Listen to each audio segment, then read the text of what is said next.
The House of Cardanus. They're the most prestigious family of the sword in the Arcadia Empire. Think of them as a massive military powerhouse that keeps the entire empire standing. They've got 7 different knight orders, and each one is as strong as a small country's entire army. The direct descendants are called golden dragons because they're all born with golden hair and eyes. Legend says they've actually got the blood of dragons flowing through their veins. Young dragons gather here to awaken that power and prove they're worthy of the name. Even members of the branch family show up, desperately trying to break past their own limits. The training center is where every cadet is pushed to their absolute maximum. William Cardanus, the top-ranked cadet, is showing everyone exactly why he's at the head of the pack. He's taking on multiple opponents at once and making it look like child's play. His rivals are completely stunned. Even working together, they can't even land a scratch on him. One of the girls tries to hold her ground, but she's clearly reaching her limit. She can't even track his speed as he follows up with a heavy mana charge strike. Just like that, she's knocked to the ground instantly. William just stands there looking down at them, totally bored with the fight. He calls them pathetic and says they're no better than the trash from the branch families. For him, this election process was basically over before it even started. Meanwhile, at the young Dragon Knight's headquarters, the high-ranking instructors are keeping a close eye on the training footage. Sir Master Fabian asks the room who they think is actually worthy of the special grade status. The chief instructor says there's really only one person who fits the bill. William is sitting pretty at rank 1, and he just finished demolishing the 2nd and 4th rank cadets. Fabian notes that even the guys he beat were from the main bloodline. The branch family members are being picked off left and right at this point. To the higher-ups, it seems like the gap in bloodlines is just too big to overcome. In this training center, your rank is everything. It's the only indicator of power they care about. It seems like a no-brainer to just hand the top spot to William and call it a day. But the chief instructor suggests they hold off and watch a little longer. He mentions there's one branch family member who's been acting very unusual lately. He thinks it's worth seeing what the kid can do before they make a final decision. The cadet he's talking about is currently sitting at number 25, Leonard Cardanus. Leonard was a total nobody just a few days ago, but he suddenly jumped from rank 381 to 25. The commander thinks it's got to be a joke, but the instructor tells him to look at the screen right now. Leonard is actually confronting William in the middle of the forest. The top ranker is clearly insulted that a branch member would even dare to approach him. William laughs it off, asking if the kid came here to surrender or something. Leonard doesn't look intimidated at all. He just tells William he doesn't need to hold back. Pissed off by the kid's attitude, William lets his blue mana explode outward. Leonard can feel the difference immediately. This guy's aura is on a whole different level from the others, but he doesn't flinch. He just calmly invites the genius to come at him. William takes the bait and leaps into the air, aiming to end this with one massive strike. William screams that he's going to crush Leonard and his sword into dust. He brings his blade down with a massive explosion of blue mana, but he's completely stunned. Leonard is holding him back with nothing but a wooden training sword. With a flick of his wrist, Leonard parries the heavy strike and sends William reeling. William can barely catch his breath, staring at the branch family trash who's suddenly glowing with power. Leonard calmly tells him that his sword isn't soft enough to be broken by a mere apprentice knight. William is absolutely losing it. He screams at Leonard, asking if he's trying to mock him. He launches into a desperate flurry of attacks, but Leonard just flows around them like water. Up in the observation deck, Instructor Bradley, a tall man in a green cloak, notes that this is some seriously unusual swordsmanship. He's shocked by how efficient Leonard is, parrying every blow with the absolute minimum amount of force. The instructor points out that Leonard hasn't even bothered to launch a single attack of his own yet. William is getting more frustrated by the second, shouting at Leonard to stop running away. He swings his blade in a massive arc, putting every bit of mana he has into the strike, but Leonard is already 2 steps ahead, sliding through the gap in William's guard. William slams his sword into the ground, but Leonard is long gone, appearing right behind him. Pushed to his limit, William's eyes go wild as he charges his blade with even more blue energy. Leonard doesn't wait. He moves in a flash, his wooden sword becoming a blur of motion. He slides past another strike, moving with a grace that William just can't match. Leonard actually gives him a bit of credit, admitting that his raw power is pretty impressive. That just makes William angrier. He snaps back that Leonard has a big mouth for someone who's just been running. He screams at Leonard to stop playing around and fight him seriously. Leonard watches him carefully, noting that William's combat judgment actually isn't that bad. But to Leonard, there's still something big missing from William's style. Leonard moves with the kind of refined instincts you only get from surviving countless life and death situations. He looks at the genius, and realizes that William has already reached the absolute limit of his current self. The cadets watching from the sidelines are losing their minds. They can't believe rank 25 is holding his own. To them, it feels like Leonard is a completely different person than he was just a few days ago. Leonard moves again, and this time he's too fast for anyone to follow. William panics. He's completely lost track of where Leonard went. He screams in pure frustration, unable to believe he's being toyed with by a branch member. Suddenly, Leonard is right in his ear, calmly telling the number one that he's already lost. A massive wave of golden energy sweeps through the forest as Leonard delivers a final, decisive strike. William is sent flying through the air, coughing up blood as he crashes into the dirt. Leonard stands over him, thinking about how this would have been impossible for his old self. But now his memories are back. The memories of his past life as Run, the silver-haired man once hailed as the world's greatest sword emperor. Run, a man who gave his whole life to the sword. He reached a point where he could split the sky and level mountains with a single swing. But even that wasn't enough for him. He challenged the heavenly demon to a duel to prove his strength. The fight raged on for days without a winner in sight. They were pushing way past what any normal human could handle, moving at impossible speeds. The destruction was so massive, it actually changed the map of the region. And as for how it ended, well, it wasn't the victory he expected. On a ruined battlefield under a blood-red moon, the legendary Sword Emperor finally fell. Rin couldn't wrap his head around it. His technique was supposed to be flawless, but he couldn't even land a single scratch on his opponent. The heavenly demon just smirked and told him the reason was simple. He didn't even know the basics. All those years of training, and he'd missed the most important foundation of the sword. That failure to master the fundamentals finally proved to be fatal. Rin felt the sting of the insult more than his actual wounds. The basics? It sounded like a joke. The demon admitted he was impressed. A stray dog could even push him that far. Rin dropped to his knees, his body completely broken and his spirit crushed. The demon told him to rest in peace as the red moon watched over his defeat. Everything started to fade out as the Sword Emperor's life slipped away. It was over. Just like that, the legend was done. But as he died, he had one final wish. He just wanted one more chance to do it all over again. Reaching out for a moon he thought he'd never see again, his story seemed to end. But where one legend died, a brand new one was just getting started. Somewhere far away, under a clear blue moon, some cadets are panicking because they think they just killed a classmate. Suddenly, Leonard Cardenas gasps for air, coming back from the brink with a start. He looks at his hands, trying to shake off what he thinks was just a vivid dream. The bullies standing over him are actually disappointed he's still breathing. Leonard stares at them, feeling a strange and powerful change in his body. Cadet 257 isn't satisfied and goes in to finish the job with a heavy punch, but Leonard's body reacts with impossible, instinctive precision, catching the strike. He's stunned. His arm moved and blocked the hit entirely on its own. The bully figures it was a fluke and draws a practice sword to teach the trash a lesson. He swings hard, but Leonard moves like a blur, dodging the blade effortlessly. It's happening again. His body is moving way faster than his mind can process. He flows through the air, making every attack look like it's moving in slow motion. Leonard steps in and lands a counterstrike before the guy can even blink. The bully hits the dirt. Leonard just stands over him, perfectly calm. The other lackeys are losing their minds. This cadet shouldn't be able to move like this. Leonard stands tall, his eyes glowing a deep crimson as the Sword Emperor's spirit fully takes hold. The bullies are starting to back off, realizing this isn't the same weakling they knew. Cadet 257 tries to rally them, reminding them they were just beating him up a second ago. They charge at him together, desperate to take him down by force. Leonard just looks up with a faint smile. He finally understands what was missing. Leonard strikes, his body moving with a fluid grace that feels completely natural, as if he's lived for this very moment. He flows through the air, sending another bully crashing into the ground with a single, calculated strike. The third lackey doesn't even see the next hit coming as Leonard Compton uses his relentless, efficient assault. One by one, the bullies fall, left groaning in the dirt as Leonard stands over them, completely unfazed. As the adrenaline begins to fade, Leonard finds himself lost in thought, remembering a strange dream that has haunted him for a long time. In that dream, a powerful warrior fought under a crimson sky, his long white hair whipping in the wind as he faced an impossible enemy. For so long, the memories of that man's life and death have been a constant weight, making it impossible for Leonard to focus on his own path. But now, standing on this field, the truth is finally becoming clear to him. It's almost impossible to believe, yet there's no other explanation. He finally realizes the truth.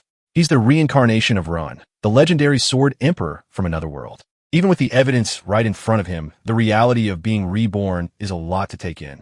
But the moment he tries to flex his power, his body protests. His arms are already screaming from just a few seconds of high-level swordplay. His current form is weak and fragile, a result of the reckless and inefficient way he's been training until now. He stares at his trembling hands, a cold determination settling in his eyes. Things are going to be very different from now on. With the memories and techniques of his past life to guide him, Leonard vows to become stronger than anyone else in this new world. Rin may have failed to reach the absolute peak in his first life, but as Leonard Cardenas, he knows he can finally achieve it. He'll use every resource at his disposal to surpass his previous self and become a sword emperor like no other. Meanwhile, inside the prestigious Cardenas Training Center, the news of the encounter is already starting to spread. Cadet 5 reports that the 3 injured students are completely out of commission and won't be able to participate in the upcoming field training. The most shocking part is that all 3 were taken down by a single person, a student who was supposedly at the very bottom of the ranks. William Cardenas, the elite of the family, is intrigued. He asked for the numbers of the 3 who were beaten. His interest clearly piqued. The cadet reports that Leonard student 381 took them all down in an instant, despite them being much higher ranked than him. William's expression remains calm, but a dangerous spark of curiosity lights up in his eyes as he listens to the details of the fight. He draws a blade that crackles with blue lightning, warning the cadet to watch his mouth. He won't let some trash student shake his confidence. William decides he'll have to see for himself if this Leonard is actually a vessel worth his time, or just another piece of trash that needs to be disposed of. The heavenly demon looks down with a cold smirk. Consider this a parting gift before you go to the afterlife. He tells Rin he failed to reach the higher realms because his foundations were built too late. Rin is falling into the massive crater left from their fight. In the 5 elements, balance is everything. The demon notes that if Rin had just started correctly in his youth, things might have been different. Rin lies in the dirt, bloodied and broken, as his past life comes to an end. Back in the present, Leonard Cardenas sits in deep meditation, blue mana swirling around him. He knows the demon was right. He spent his previous life rushing for power, neglecting the basics. This time, he's starting from scratch while he's still young. He focuses on preparing his new body to handle mana properly, clearing the pathways.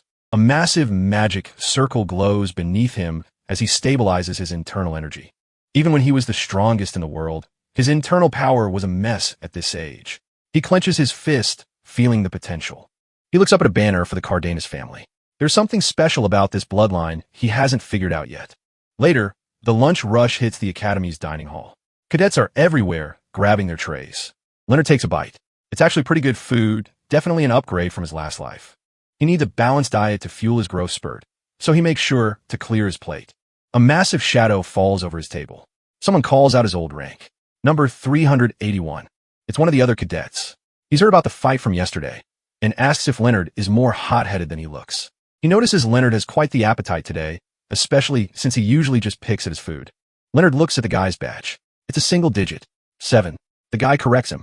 He's the new number 7 now. He flexes, bragging about taking down the previous holder. In this school, you steal ranks through duels. Leonard doesn't care about that, he just asks what the guy wants. Number 7 tells him not to be so cold. He's just trying to pass on some useful intel. He points out the heavy hitters.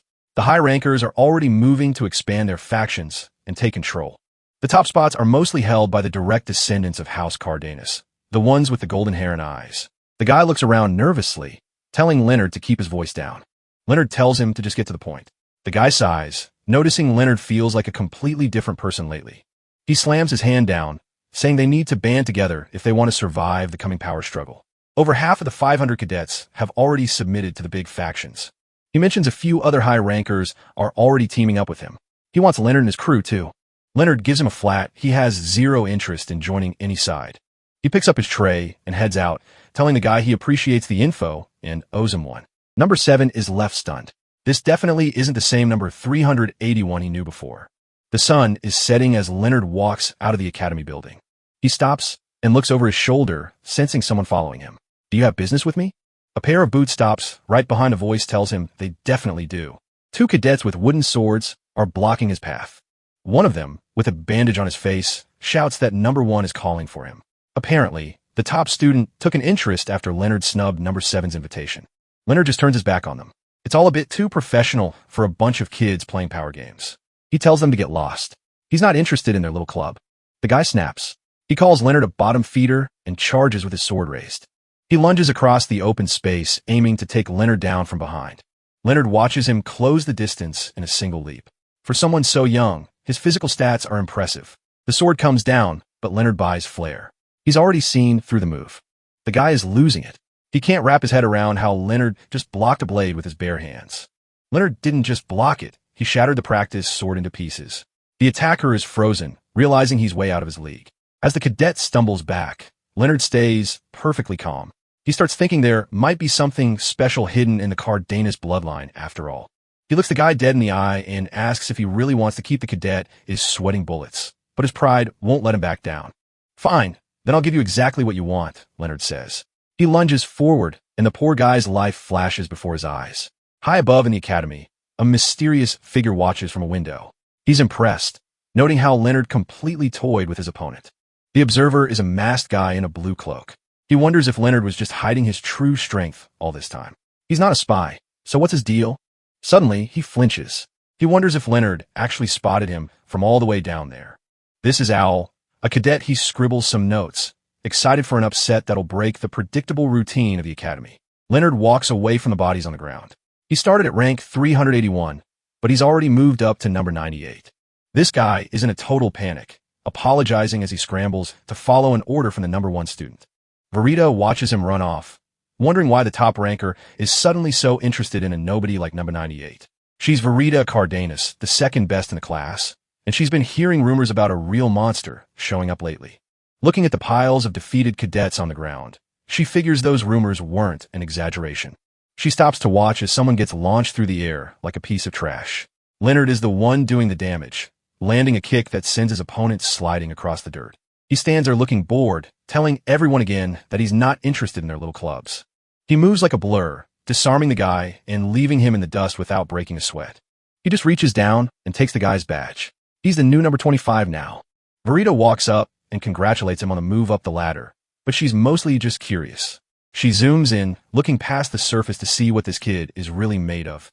To her, Leonard's energy looks like a massive, swirling storm of power that shouldn't belong to a rookie. Leonard looks at the badge in his hand, knowing this is just the first step of many. He notices her staring and realizes she can see his internal energy. She's got the mind's eye. It's a rare ability that lets you see right through an opponent's moves and intentions before they even make them. She asks why he hates teaming up so much, reminding him that tomorrow's training is going to be a nightmare alone. Before he can answer, a voice from behind tells them both to shut it. Enter William Cardenas, the actual number 1, and he definitely has an ego to match the rank. He steps right on the head of the guy Leonard just beat, calling his own people trash for not being able to handle a simple errand. Leonard doesn't look impressed, staring right back at the guy everyone else is terrified of. They face off right there, the new guy and the top dog, and the vibe is instantly lethal. William tries to flex his authority, but Leonard just asks if he's ready to go right now. The tension snaps when Verita bursts out laughing. She can't believe someone actually had the nerve to talk to William like that. She finds him hilarious. Admitted she's never seen anyone treat the number 1 like a normal person before. She tells them both to chill out since they've got a big training exercise starting tomorrow. William shoots him a final death glare, warning him that he's going to regret picking this fight. Leonard just shrugs it off, his mind already on the next stage of his plan. He knows the higher-ups use his training to build their own factions, but he's playing a different game. Tomorrow is the joint training session, and it's a big deal for everyone at the academy. Deep in the forest, senior instructor Bruno gets briefed on how the students are splitting into groups. Bruno is a tough old bird, and he's keeping a very close eye on how these new recruits handle themselves. His subordinate tells him about one weird trainee who refused to join a squad and insists on going solo. The whole exercise is going down in the massive forest of Cardenas, which is basically a giant playground for monsters. As expected, most of the kids have grouped up around the top 4 students to keep themselves safe. Squad 8 is the biggest by far, filled with everyone who wants to hide behind William's power. Verita leads Squad B, attracting the students who actually want to lead her with a brain. Squad C is the commoner group, the guys who don't have a fancy name but still want to prove they belong. Squad D is the strategy group, led by number 4 and focusing on tactics instead of just brute force. Squad E is the island of misfit toys, basically everyone who got rejected from the other groups. And then there's Squad F, which is just Leonard by himself, ready to take on the whole forest. He looks out over the trees, noticing that the training grounds are way bigger than he anticipated. Bruno spots him walking into the woods alone and asks if that single pack is really all the gear he brought. Bruno looks over the meager supplies Leonard packed, just some water and biscuits. He asks if Leonard really thinks that's going to be enough for what's coming. Leonard isn't worried at all. He tells the instructor that since this is supposed to be a survival exercise, bringing anything more would just be cheating. To everyone else, this is a group project, but Leonard knows the truth. It's just one big game of King of the Hill where you steal as many rank badges as possible. Before he can head out, someone interrupts and asks the instructor for a quick word with the new number 25. It's still in Cardenas, the number 4 student. He tries to sound helpful, warning Leonard that the forest is way too dangerous for a solo run. Dylan's got a smile that doesn't reach his eyes, looking every bit like a snake as he offers Leonard a spot in his squad. Leonard sees right through the act and tells him to buzz off, making it clear his business is his own. He knows exactly what Dylan is after, a useful pawn to throw at the monsters when things get hairy, only to be ditched later. Dylan just laughs it off, pointing out that every other squad is packing heat with dozens, even hundreds of members. He thinks his offer is more than fair. Leonard doesn't feel like explaining himself. He's not here for a squad picnic. He's here to win his own way. The mask slips and Dylan's tone turns cold. He finally gets why the top ranker hates Leonard. It's that annoying arrogance that usually gets people killed.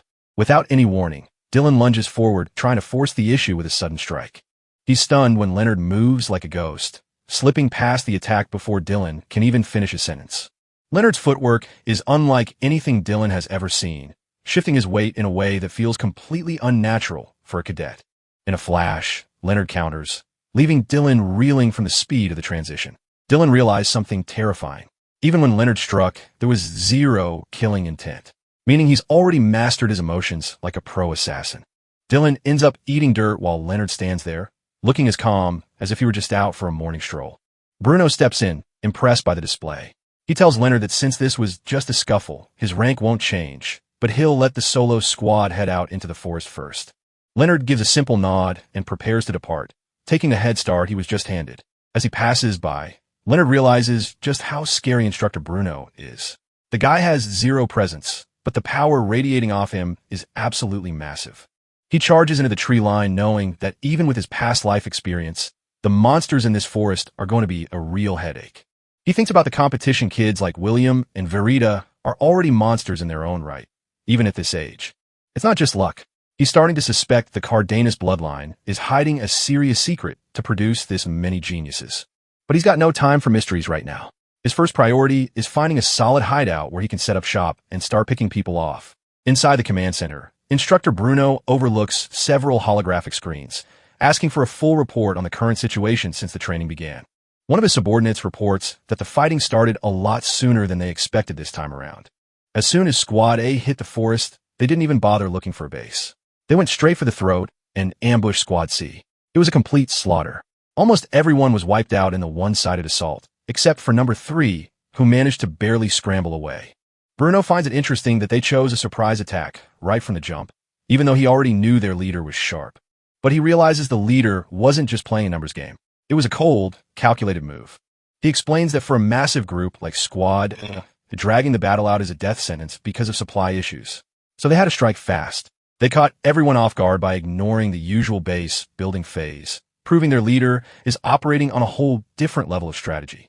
Bruno moves on, asking for the status of Squad B and Squad D next. Turns out those two squads realized the threat and formed an alliance to take down their common enemy, the top-ranked Squad A. Bruno is impressed by their quick reaction, noting this batch of cadets is looking much more promising than the last one.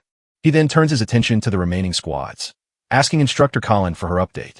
Colin looks a bit tense as she acknowledges him, clearly feeling the pressure. She starts by saying Squad, he hasn't really done much since they picked their leader, but then she pauses. When it comes to Leonard Cardenas, Cadet 25 from Squad F, she honestly doesn't even know where to start. Out in the field, Colin watches from the shadows of the forest as Leonard stands alone in front of a mysterious cave. She's completely thrown off when he suddenly speaks up. Even for an instructor, her presence masking is supposed to be top tier. Leonard turns his head slightly, calmly telling her he has a question he needs answered.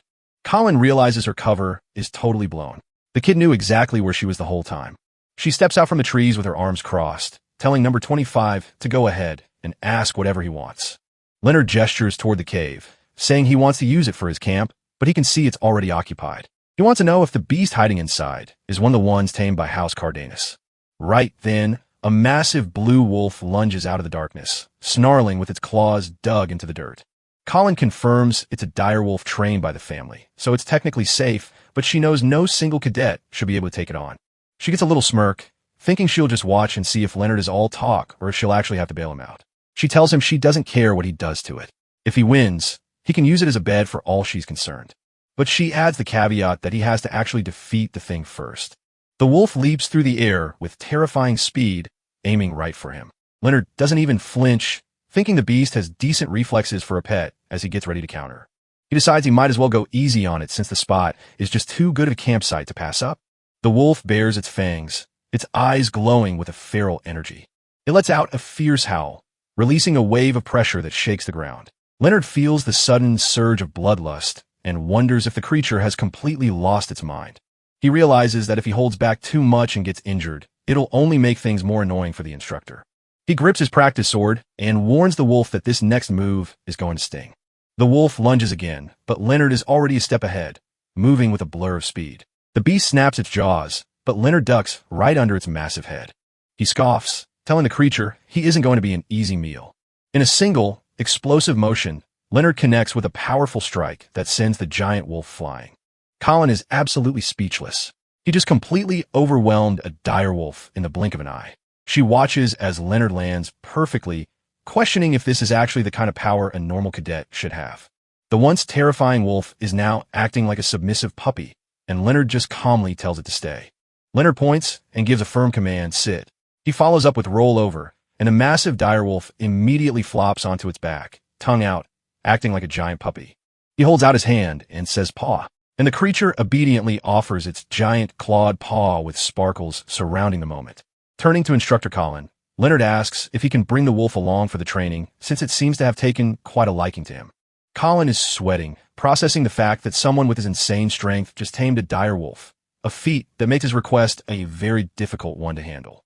She eventually relents, admitting that his taming success is undeniable proof of his ability. So, she'll permit it, but only under certain conditions. The wolf is strictly forbidden from participating in any combat. It can only be used for travel or scouting missions. Leonard notes that was his plan from the start anyway. She adds one final warning for him to make sure it doesn't harm any other cadets. As he walks away, leaving a trail of dust, Leonard glances back with a sharp look in his crimson eyes, thinking to himself that this new asset will be incredibly useful. He gives the wolf a command to go out and find some food for them. As they reach a fork in the path, Leonard decides they should split up for now. He tells the wolf to also bring back anything interesting it finds besides just food. The dire wolf takes off like a blue streak, leaving Leonard behind. Elsewhere in the forest, a terrified cadet sits on the ground, calling someone a monster as he looks up in fear. Standing over a group of defeated cadets is William Cardenas, looking absolutely disdainful as he calls them pathetic trash who shouldn't carry the family bloodline. He reaches into his pocket to stuff another badge away, complaining that he's completely out of room for any more. With a cold glare, William tells the defeated cadet that if they ever cross paths again, he'll personally see to it that they're disqualified from the academy. The cadet can only watch him leave, thinking in despair that even if their entire squad attacked together, they wouldn't be able to lay a finger on him. The leader of Squad A, clutching his chest and covered in bruises, feels like they're nothing more than easy prey in this forest. His squad members look to him for what to do next, and he admits they got lucky this time, but one more attack from another squad will be the end of them. He tries to rally his remaining teammates, telling them to pull themselves together so they can at least go look for some food. Suddenly, the ground shakes with a massive thud, and the squad freezes in sheer terror. The leader looks up, sweating, as he realizes they've just become prey for something even worse. A massive, monstrous brown bear towers over him, its eyes glowing with a feral hunger. Just as the bear is about to strike, Leonard drops from the sky like a comet, landing right on top of the beast's head. With a single heavy blow, he slams his fist into the monster's skull, sending out a shockwave of energy. The giant beast crashes to the ground, out cold, while Leonard stands calmly on its back. The Squad I leader is stunned, immediately recognizing the boy as number 25. Cadet 438 is livid, calling Leonard a cold-blooded bastard for stepping in on their hunt. It turns out he's actually mad because that bear was supposed to be their food for the next few days. Leonard just keeps walking, casually asking if everyone's still in one piece. The guy can barely process the question, staring back in total disbelief. Leonard stops and asks again, making sure they're actually okay. As he turns to leave, the cadet shouts out, asking if he's planning to steal their badges too. Leonard looks back over his shoulder, explaining he only showed up because things looked dicey. He tells them he's here for training, not some game of points. He can find his own food. He offers a bit of parting advice. If they want to win, they should probably pick their battles better. The cadet stands there stunned, finally admitting out loud that he owes Leonard one. He thanks Leonard for keeping them from getting kicked out of the exam. Leonard admits he didn't really mean for it to go down like that. Suddenly, something catches their eye in the brush. Glowing blue eyes pierce through the shadows. A massive blue wolf steps out, carrying another cadet in its jaws like a chew toy. While the others freak out, Leonard just looks the beast in the eye and tells it to sit. Surprisingly, the wolf actually listens, dropping the girl right at their feet. It's Cadet 3, and she looks like she's been through hell. The guy recognizes her immediately. She's a powerhouse, and seeing her like this is terrifying. He looks from a mangled girl to the happy wolf, realizing Leonard is definitely the scariest thing in these woods. Leonard notes how deep the wounds are, wondering if a monster or a top-ranked cadet did this. He checks in with the guy again, asking if he's still worried about getting eliminated.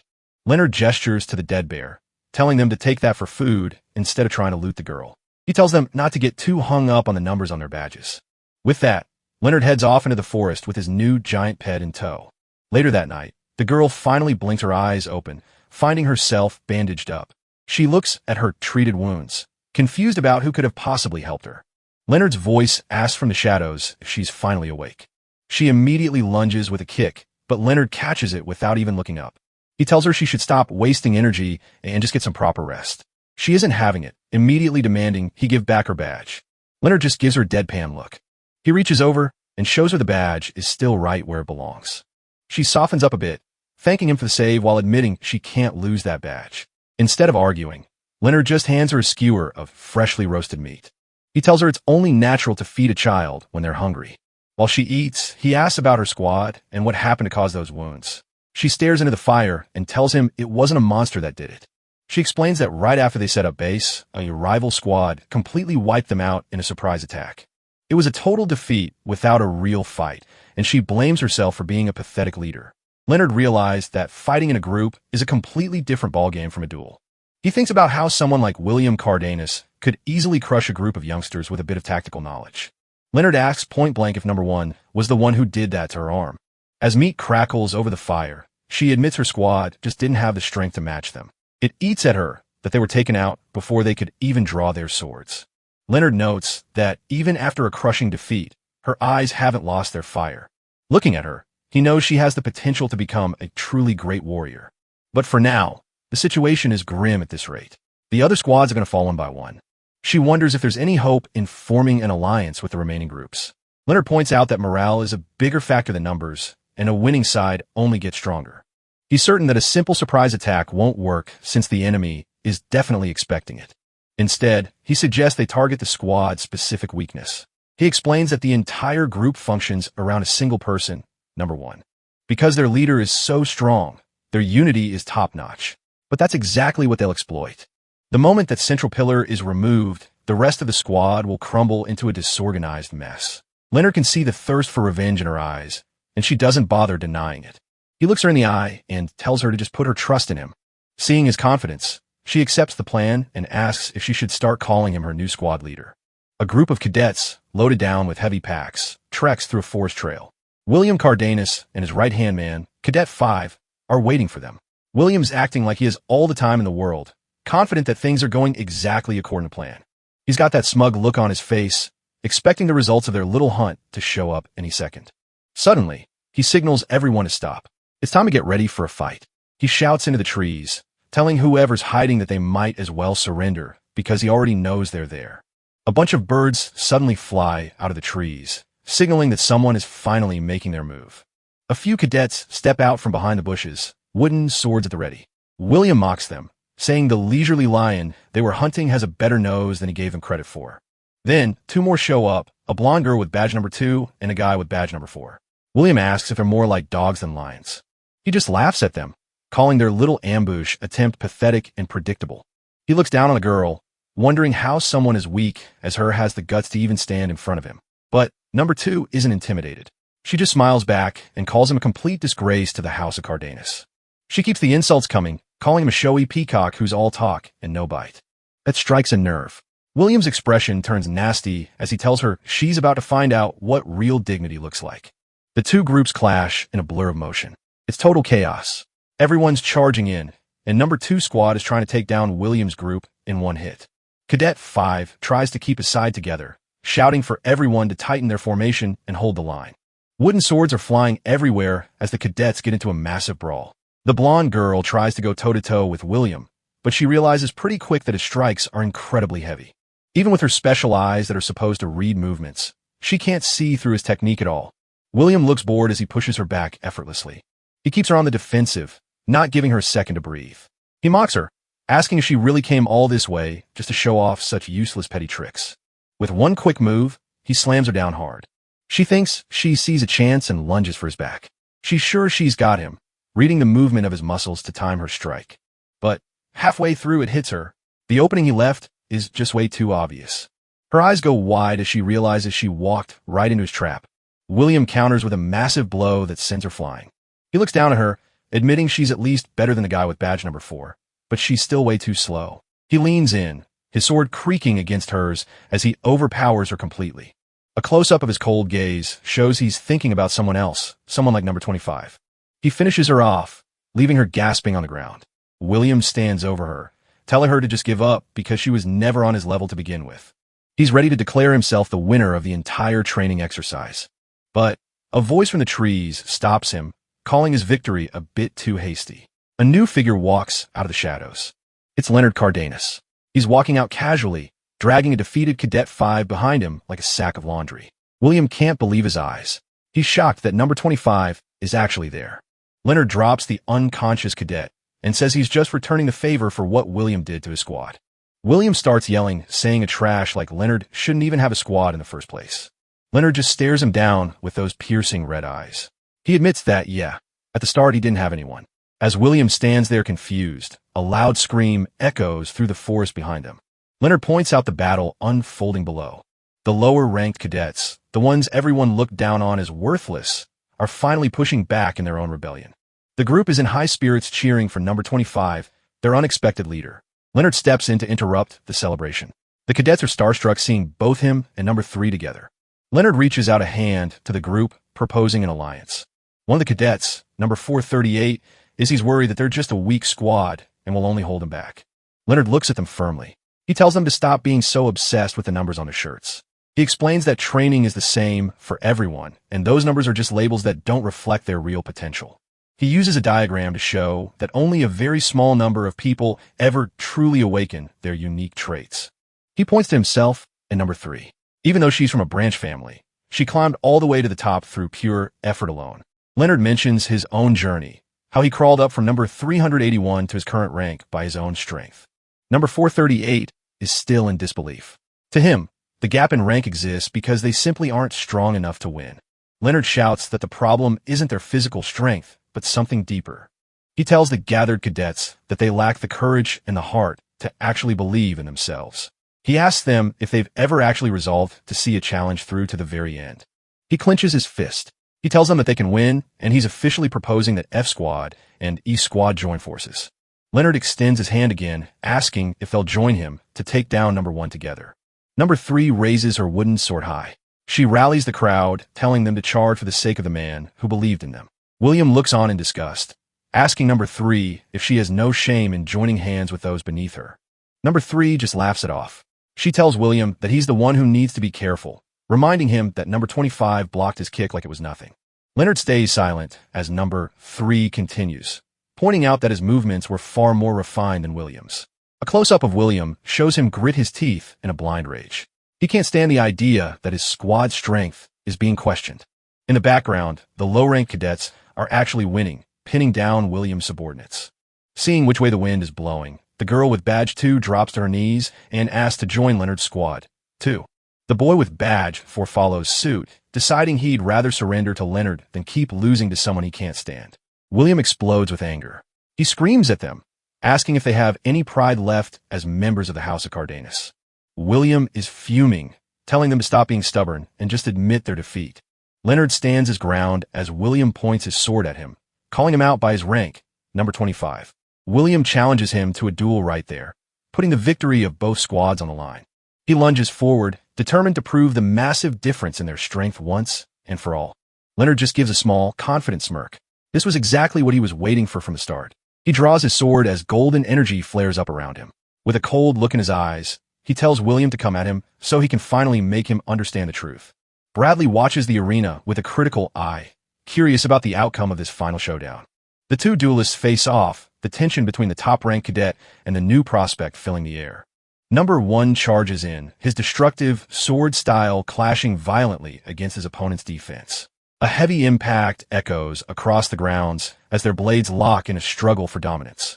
Leonard remains perfectly calm, even as the strain of the defense begins to take its toll on his arms.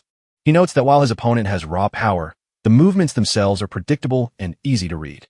An attack comes from a strange, unexpected angle, forcing a sharp reaction. Leonard realizes this must be the same trick that took down the second-ranked cadet. Bradley stands in the shadows, quietly impressed by the display of skill. Leonard sees right through the technique, a magnificent feat to achieve in such a short time. Bradley can hardly believe a cadet without a trace is pulling off moves that even the top rank struggle with. He realizes the moment their blades clash that this isn't just a contest of physical strength. The secret to number 1 strength is revealed, the invisible, formless power of psychokinesis. Waves of mana ripple through the air as the top ranker unleashes his hidden advantage. His blade strikes from impossible trajectories where normal force shouldn't apply. By pouring psychokinesis into his arm and blade, he generates a devastating amount of unconventional power. Leonard dodges another heavy blow, staying light on his feet despite the onslaught. The ranker is stunned, realizing Leonard has already seen through the secret of his power. They lock blades, their faces just inches apart as the air crackles between them. The top cadet shouts in frustration, demanding to know why Leonard kept his true strength hidden. Leonard gives him a cold look, telling him his sword will provide all the answers he needs. A golden crest of the sword duchy flares behind him, signaling the gravity of the match. Leonard prepares for the next exchange, his expression unreadable. Psychokinesis isn't just for defense. Number 1 uses it to enhance the lethality of every strike. He tears through the ground, warning Leonard not to take his confidence for granted. Leonard stands his ground, asking his opponent to show more of his true self. Blue energy erupts around number 1 as he vows to show exactly what's been asked for. Leonard knows his current body is weak and can't use his old powers, but he also can't afford to draw unwanted attention. He decides there's only one way to end this quickly. His gaze sharpens, fixed entirely on cutting his opponent down. The ranker unleashes waves of force that shatter the earth around him. Leonard leaps through the chaos, dodging the invisible blades with impossible grace. Frustrated, number 1 swings wide, trying to catch his elusive target. Leonard flips over him, landing a kick that sends the top ranker reeling. The spectators are baffled, struggling to understand how the underdog is controlling the fight. They realize the top cadet was using his power to mask his movements, making his style cowardly and difficult to track. Despite the invisible trait, Leonard continues to dodge every single strike thrown his way. The other cadets are stunned that he hasn't even been touched yet. One observer realizes that it isn't cowardice at all. Something much more deliberate is happening. While it looks like he's running away, Leonard is actually closing the distance inch by inch. Bradley smiles, realizing Leonard is masking his approach so his opponent won't notice. He's moving like a predator, leisurely cornering his prey for the final strike. Number 1 is blindsided by how quickly the gap between them has vanished. Leonard strikes with a fluid, blindingly fast motion that catches his opponent completely off guard. He stares down the top ranker, declaring the match over with a single, calm sentence.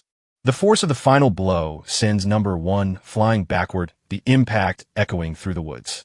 A massive explosion of energy and debris marks the end of the exchange. Gasping for air, number 1 can hardly process the reality of his own defeat. To him, this isn't just losing a match, it feels like facing the cold touch of death. A terrifying image of a grim reaper looms in his mind, underscoring the weight of Leonard's pressure. Leonard stands over the fallen cadet, the point of his wooden sword resting right at his forehead. He maintains his composed, analytical expression, showing no sign of fatigue. Number 1 laughs weakly, finally forced to admit that number 25 is the winner. The instructors and spectators watch in stunned silence as the top ranker is officially dethroned. The crater left behind serves as a testament to the sheer intensity of their short exchange. The chief instructor is genuinely surprised by the unexpected turn of events. Number 1 admits that losing actually feels refreshing, a strange lightness filling him. Leonard is caught off guard by the sudden shift in his opponent's attitude. Number 1 realizes his obsession with power was a burden passed down from his father. But with this defeat, all those oppressive weights have finally been swept away. He reaches out a hand, fully accepting the result and the change it brings. Leonard simply acknowledges the good match, showing no arrogance in his victory. They shake hands firmly, ending their duel with mutual respect. The spectators are in total disbelief, still trying to grasp that the top ranker actually lost. Some cadets are devastated, having lost everything they bet on a sure winner. Despite the upset, the chief instructor sees this as a magnificent harvest of talent. He officially declares the field training concluded as the crowd erupts into cheers for Leonard.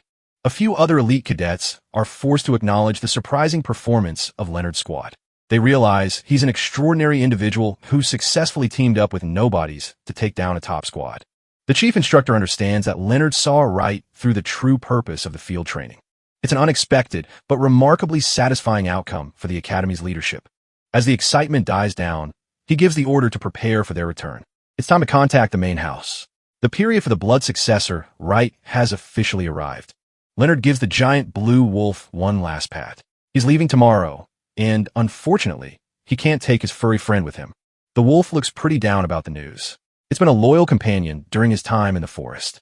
Seeing the look on its face, Leonard asks if it's really that sad to see him go. Under the massive full moon, he admits he's going to miss this place too. He promises to get a lot stronger and come back for eventually. The wolf finally perks up, giving him a big, toothy grin.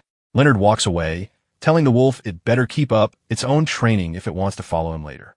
As the wolf howls at the moon, Leonard makes one last promise to give it a proper name the next time they meet. The next day, the mood is way different. Leonard is stuck in a carriage with a bunch of other cadets, and the silence is heavy. Cadet 25 breaks the ice by asking why they're even all in the same carriage. Leonard just sits there looking stoic. He's the top-ranked cadet now, so he's got a bit of an aura. The guy is dying to talk to the person who managed to jump from near the bottom all the way to number 1 inch, just a month. Leonard finally acknowledges them. The guy says he's got some news for everyone. A girl mocks him asking if his head got rattled during training because he's actually acting smart for once. He ignores her and explains that starting tomorrow their supplies will depend entirely on their grades. He also brings up the blood successor, right, which sounds like a big deal. Apparently the Cardenas bloodline has special mana circuits that set them apart from normal people. The rite is a ceremony specifically designed to awaken those unique circuits. Once awakened, they'll be able to manipulate mana way more freely than before. Those who succeed get to join the Young Dragon Knights, an elite group that sounds pretty legendary. Cadet 25 admits he's never heard of them mostly because their existence is kept secret from the public. It's a specialized order for live combat training focusing on fostering the next generation of masters. Leonard chimed in asking if everyone's circuits are really that different. The guy explains mana cores. Their attributes and quantity vary from person to person. The blue-haired girl mentions the old rumor that dragon's blood flows through their veins. According to the guy, the fewer cores you have, the better. Having just a single core is considered the absolute peak of talent. The guy then boasts that he's definitely a single core genius himself. The girl laughs at him, reminding the carriage that single cores only show up once every decade. Leonard remembers his past training, which involved balancing all 5 elements. He asks if it's possible to have 5 cores. The guy confirms it's called a pentacore, but says it has the worst training efficiency imaginable. The biggest issue is the resource drain. For every extra core, you need double the materials. A chart shows the terrifying scale a quad core takes 16 times the effort of a single one, and a pentacore that requires a staggering 25 times the work. Leonard's face drops. He realizes his past life expertise might actually be a huge hurdle here. The girl tells him not to sweat it. With his combat skills, he probably doesn't even need theory. Leonard considers a different angle. If someone actually managed to train all 5, wouldn't they be the strongest? The guy continues to brag about his own core, while the others just wish he'd shut up. But then, the reveal happens. Everyone is shocked to see the result. Leonard is a pentacore. He walks away, while the other cadets whisper about his supposedly terrible luck. Leonard can't believe it. He stood out for all the wrong reasons this time. He goes back to training, moving so fast his form becomes a complete blur. Watching from the shadows, someone is amazed that he can already manifest a sword at such a young age. Commander Fabian steps out of the shadows. He's already heard the rumors about the boy who used to be ranked at the very bottom. He looks at Leonard and admits that seeing a kid this skilled at such a young age is genuinely impressive. What really blows him away is that Leonard reached this level of technical perfection without even tapping into his chi. Leonard calmly explains his philosophy, that true martial arts aren't just about energy, but are forged in the heart and honed by the body. Fabian takes a second to process that. It's a pretty bold statement for a cadet to make. Then, the commander just loses it, bursting into a loud, booming laugh that echoes through the room. He likes the kid's attitude. He's willing to overlook any exaggerated rumors if the boy has this much fire in him. Formally introducing himself, Fabian reveals he's a sword master, and he swears on his position to stand by his evaluation of the boy. He officially recognizes Leonard as a candidate for the special grade, promising him the treatment that comes with the title. His subordinate is completely losing his mind in the background, reminding Fabian that Leonard was just confirmed as a Pentecore. Fabian isn't having any of it. He yells that the number of cores shouldn't define someone's potential. He tells Leonard to ignore the haters and focus on investing in his own talent to the absolute limit. To get him started, Fabian hands over a dimensional bag, already stuffed to the brim with supplies. On top of the gear, Leonard gets a special privilege. He's allowed to pick his own training ground instead of being assigned one. Fabian points toward a series of glowing doors, each leading to a different high-level training environment. He leaves the decision entirely up to Leonard, giving him total control over his next move. Leonard doesn't hesitate. He asks for the one place with training resources that actually matches current skill level. Fabian grins, liking the ambition. He explains that true masters are born from the path of carnage, not easy practice. He points to a specific door and tells Leonard his destination, Carabogo's Island, the most remote spot in the Empire. It's a brutal wilderness where even veteran knights have been known to snap under the pressure. Parts of the island are so dangerous they're basically on par with the demonic realm. When asked if he's excited, Leonard simply thanks the commander, ready for the challenge. As he prepares to leave, Leonard thinks about the core problem. People only think Pentacores are weak because nobody knows how to train them correctly. He knows the secret. The 5 elements are meant to be a single, unified flow, creating power in a realm of its own. This isn't a setback for him. It's the perfect chance to blow past everything he achieved in his past life. With his massive pack on his back, Leonard steps through the light. Fabian wishes him luck as he vanishes. The transition is blinding, and Leonard has to shield his eyes as he steps out onto the island. He finds himself standing at the edge of Carabogos, a dense, blue-tinted forest that looks both beautiful and deadly. Suddenly, a voice from behind startles him. A man has managed to sneak up without making a sound. It's Bradley. He's impressed by Leonard's own stealth, noting he didn't hear a single footstep from the famous cadet everyone's been talking about. Bradley introduces himself as a senior knight of the Basilisk Squad. He's the one overseeing operations here in Carabogos. He tells Leonard it's time to move. The kid hasn't met the rest of the group yet, so they're heading elsewhere for now. Bradley explains that everyone here is an apprentice knight. Even if they're technically the same rank, he tells Leonard to show his seniors some respect. But he adds that there's no need to be intimidated. A rule prevents seniors from messing with any first-year rookies, so he's safe for now. The schedule is simple, 6 months of protection followed by 6 months of pure training. After that, Leonard is responsible for his own mess. Bradley mentions he's even prepared a place for him to sleep. It's special grade treatment, likely because of Leonard's high status. They arrive at a room already stocked with the essentials. Bradley hands it over and tells him it's his for the duration. The rest is up to Leonard. As long as he has spirit stones, he can get pretty much anything he needs in this place. That covers the basics. Bradley checks to see if the kid has any actual questions before he leaves him to it. Leonard wants to know the real difference between the protection period and the training period. During protection, Bradley supports all his activities. During training, he only steps in to make sure no one else lays a hand on him. Leonard asks if there are any rules against killing or serious injuries. Bradley's answer is firm. Killing is strictly forbidden. Leonard has one last question. What's the actual value of the resources he was given? Bradley tells him to just take a look for himself. The bag is loaded with 3,000 spirit stones and 100 elixirs for every attribute. It's an absurd amount of loot for a single person. Bradley watches him, thinking Leonard must have really impressed the commander. Even direct descendants rarely get this kind of support. Leonard asks what spirit stones actually are. They're mana infused or is used to gradually expand a person's mana capacity. Bradley says this many stones could help a regular guy reach the 10th stage. Leonard is confused. He's never heard of these stages before. The knight realizes he needs to explain the local ranking system. He starts with how to tell a practitioner's power level. Martial artists in this world are split into 5 major realms, each with 10 minor stages. Crossing a realm brings you closer to being a true master. The first is the body tempering realm. It's all about using internal mana to expand your capacity and strengthen your physique. Next is the external force realm. This is where you refine that mana until it can be projected outside the body as aura. Then there's the transcendent realm. It's a bit harder to define because it varies from person to person, focusing on individual growth. The fourth is the demigod realm, a state where the mind transcends physical limits to project an inner image into reality. And the fifth? That's where you surpass humanity entirely and reach literal godhood.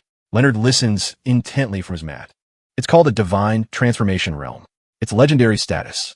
Bradley gets a bit emotional, noting that nobody besides their ancestor, Cardanus, has ever actually reached it. He snaps at the idea that it's just a myth. If the progenitor hadn't slain the dragon, everyone would still be living as slaves. He calms down and finishes it's time for the real training to begin in earnest. The first step is mana cultivation. Bradley tells him to use those resources to beef up his body and expand his mana capacity. Then he just walks out, telling Leonard to do his best. Leonard is left a bit stunned by the sudden exit. He sits there for a second, wondering if that was really all the instruction he was going to get. He looks down at the scattered spirit stones. Absorption, huh? Seems simple enough for a start. Leonard notices the ambient mana in the room is surprisingly thick. He figures he could probably train just by soaking it in while walking around. If that's the case, he's in luck.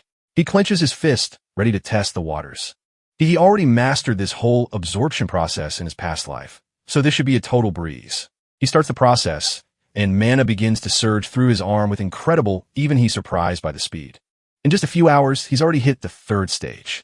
At this rate, he could probably reach the 5th before the day is even over. He flops back onto the floor. His memories from his previous life are making this training almost too easy. But then he stops himself.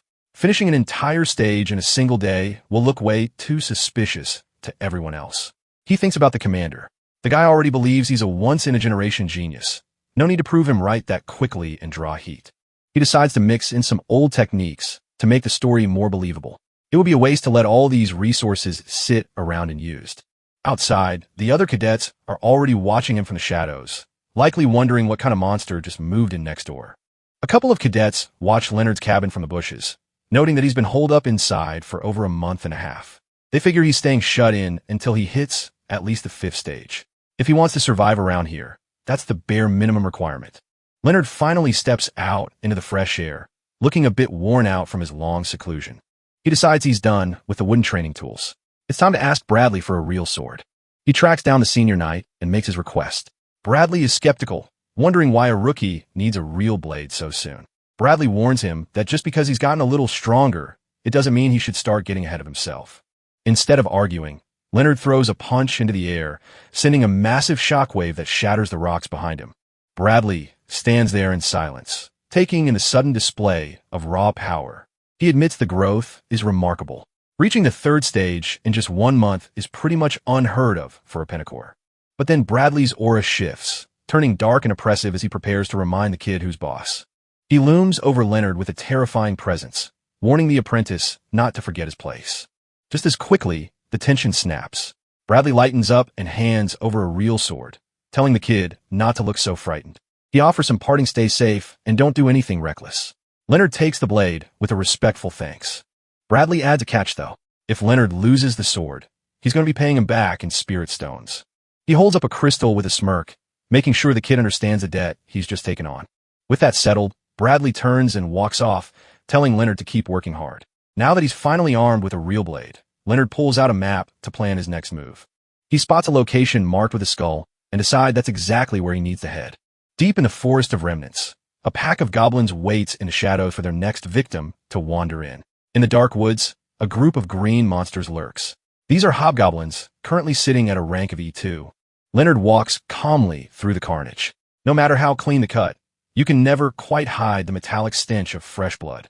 He swings his blade with chilling precision, telling the beasts he's doing them a favor by putting them out of their misery. As they die, their mana crystallizes into spirit stones. Leonard reaches out to claim his prize from the dirt.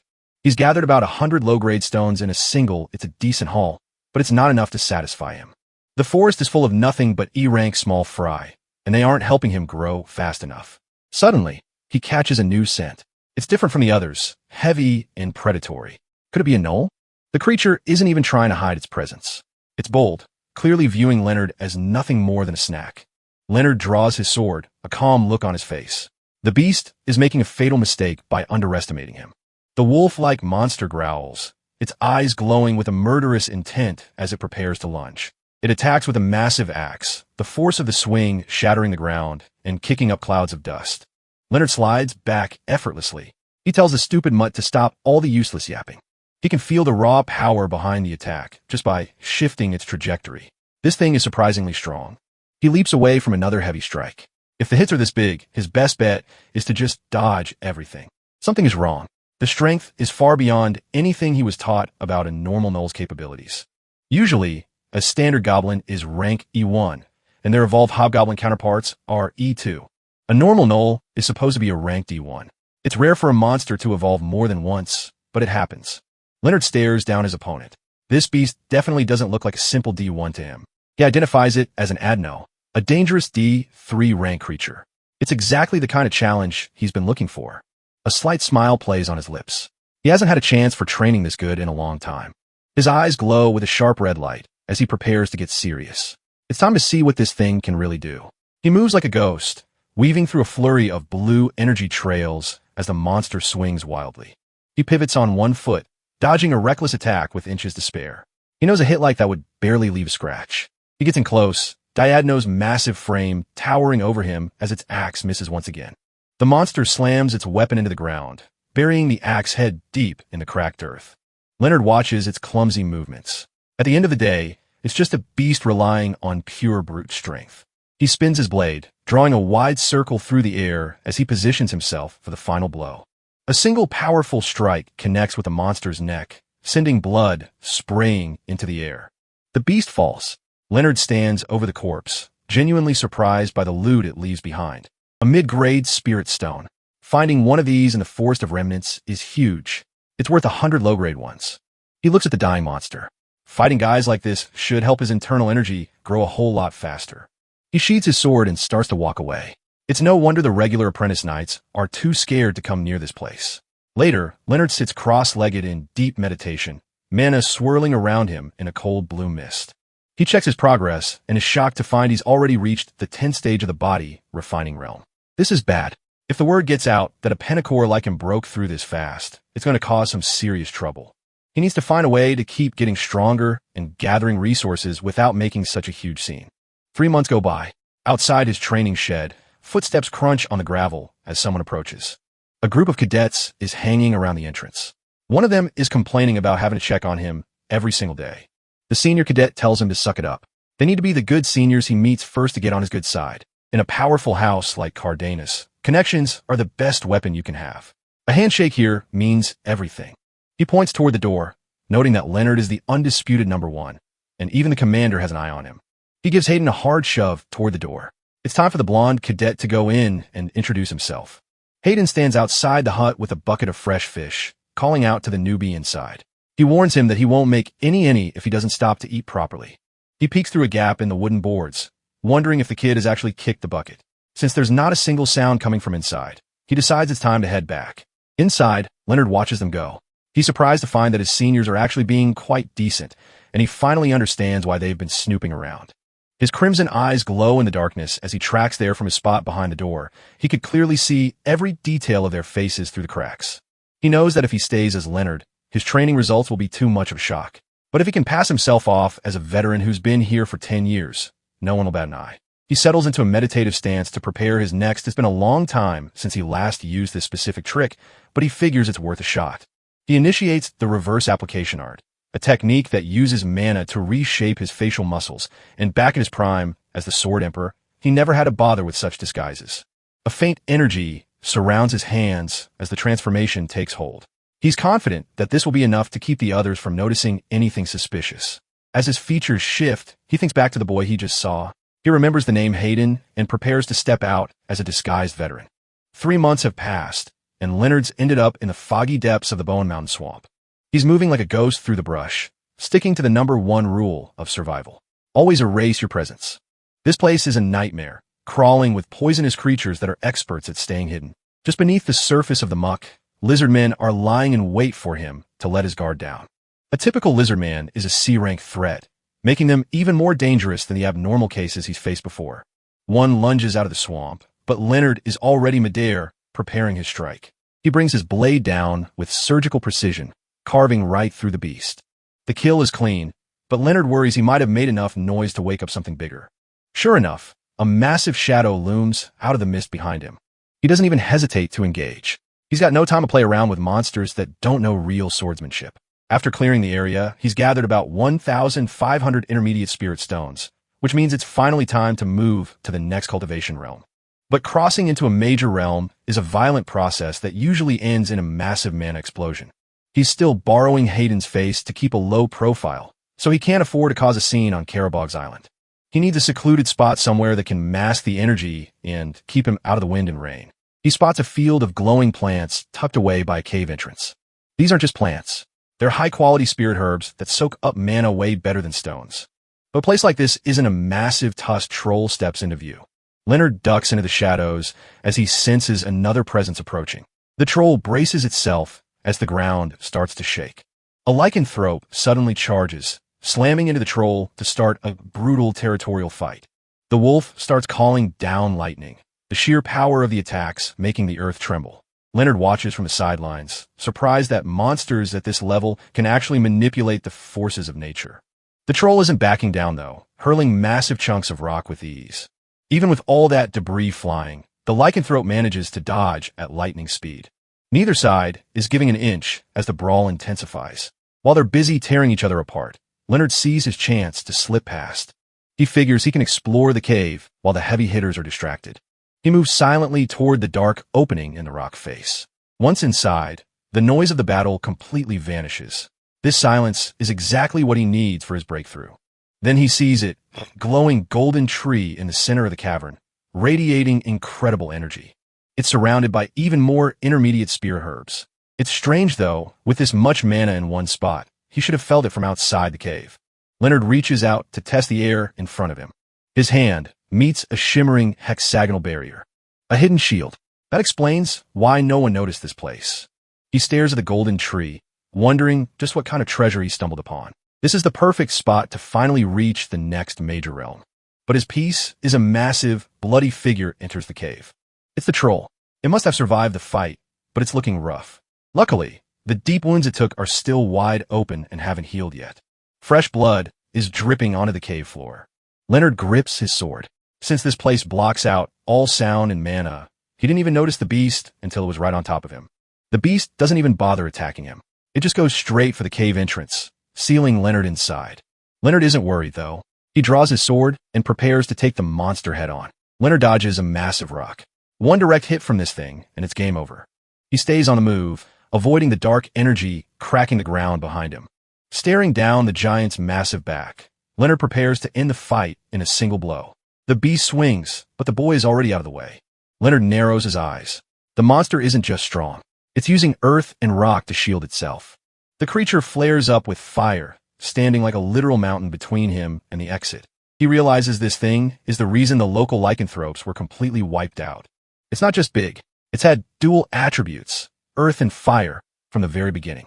The monster glares through the flames, eyes glowing a menacing red. Disclosing the distance won't work. Leonard needs a better approach.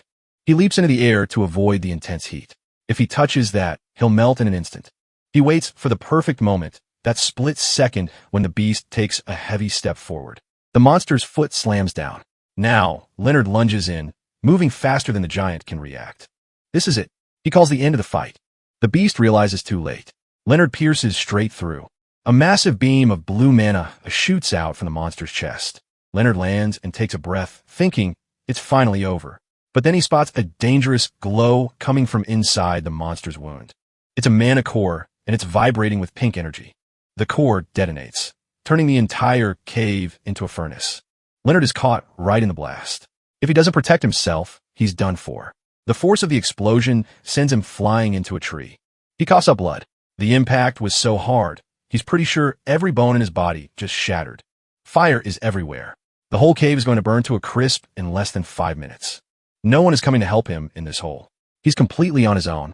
He decides to gamble. Reaching a higher realm is the only way his body will heal in time. There's no time to hesitate. He starts the breakthrough process right then and there. He starts drawing mana from spirit stones, forcing it into his damaged circuits. He's using 1,500 spirit stones at once to jumpstart the healing. He needs even more fuel, so he starts gathering every spirit herb in the vicinity. He shoves the herbs into his mouth, absorbing their power as fast as possible. Preparation is done. Mana is surging through him way beyond his usual capacity. His pentacore starts rotating all at once, spinning at full speed. He can feel all his chi becoming one, concentrating into a single point. It feels like his heart is being completely remade. He's done it.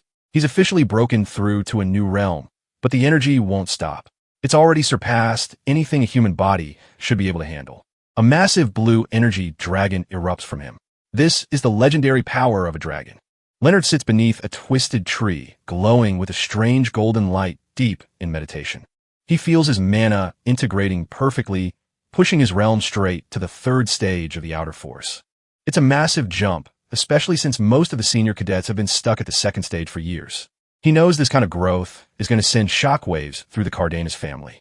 Checking his hands, he finds that his injuries are completely healed and his energy is flowing smoother than ever. It's almost hard to believe he walked away from that massive explosion without a single scratch. A brilliant, glowing fruit hangs from one of the tree's branches. As soon as he reaches out and touches it, the blinding light fades, leaving only the fruit behind. He realizes the tree's intense spiritual energy must have acted as a shield against the pillar of fire. The small blue fruit fits perfectly in the palm of his hand. Leonard takes a moment to process how the tree managed to absorb all that raw mana. He decides to take the seed with him, grateful for the protection it provided.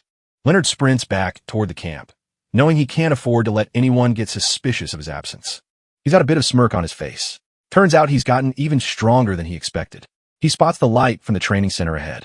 He makes it back just in time, hauling a massive blue wolf pelt over his shoulder. He quickly thinks about stashing his gear before the others catch him looking like this. Nearby, a cadet named Ian is surprised to see a door standing open. Leonard appears behind him so quietly that Ian nearly jumps out his skin. Leonard introduces himself calmly, while Ian tries to catch his breath. Ian mentions he's hit a wall in his training and asks Leonard if he'd be up for a spar. Leonard agrees immediately, which seems to catch the other guy off guard. Ian acts all confident, happy that Leonard didn't refuse him. He gestures for Leonard to follow, promising to show him what it really means to be a knight. The spar is over in a flash. Ian is sent flying by the sheer force of Leonard's strike. Ian hits the dirt and immediately admits defeat.